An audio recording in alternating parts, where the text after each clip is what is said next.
जय श्री कृष्णा। आप सभी प्रिय भक्तगणों को संतान सप्तमी की हार्दिक शुभकामनाएं एवं बधाइयाँ।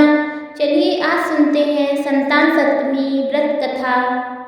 एक बार श्री कृष्ण ने युधिष्ठिर को बताया कि किसी समय मथुरा में 9 ऋषि आए थे। मेरे माता पिता देवकी तथा वासुदेव ने भक्ति पूर्वक उनकी सेवा की तो ऋषि ने उन्हें कंस द्वारा मारे गए पुत्रों के शोक से उबरने के लिए आदेश दिया।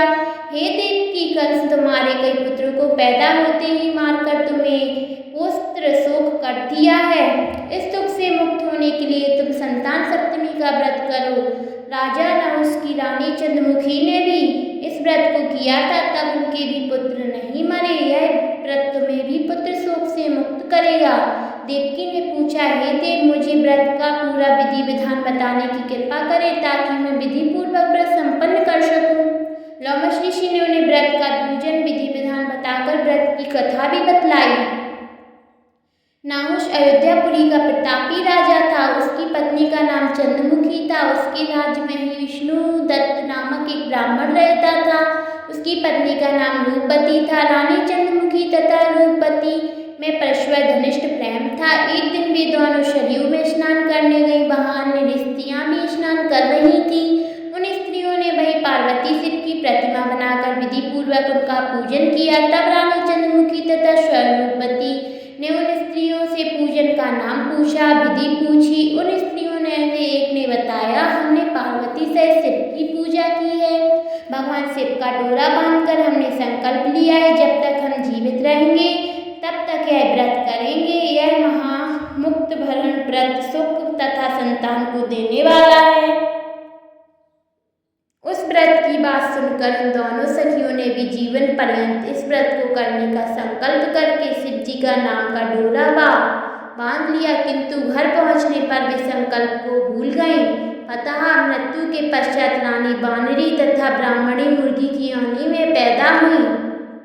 कालांतर में दोनों पशु योनि छोड़कर पुनः मनुष्य की योनि में आई। चंद्रमुखी मथुरा के राजा पृथ्वीनाथ की रानी बनी तथा रूपवती ने फिर एक ब्राह्मण के घर जन्म लिया। इस जन्म में रानी का नाम ईश्वरी तथा ब्राह्मणी का नाम भूषणा था। भूषणा का विवाह राजपुरोहित अग्निमुखी के साथ हुआ था। इस जन्म में भी उन दोनों का बड़ा प्रेम हो गया। व्रत भूलने के कारण ही रानी इस जन्म में संतान सुख से वंचित रही। प्रौढ़ावस्था में उसने एक गूंगा तथा बहरा पुत्र जन्मा, मगर वह भी 9 वर्ष के होकर मर गया। भूषणा ने व्रत को याद रखा था, इसलिए उसके गर्भ में सुंदर तथा श्रेष्ठ 8 पुत्रों ने जन्म लिया। रानी ईश्वरी के पुत्र शोक की संवेदना के लिए एक दिन भूषणा उससे मिलने गई। उसने देखते ही रानी के मन में राय पैदा हुई और उसने भूषणा को विदा करके उनके पुत्रों को भोजन के लिए बुलाया और भोजन में विष मिला दिया, परंतु भूषणा के व्रत के प्रभाव से उसका बाल भी बांका न हुआ।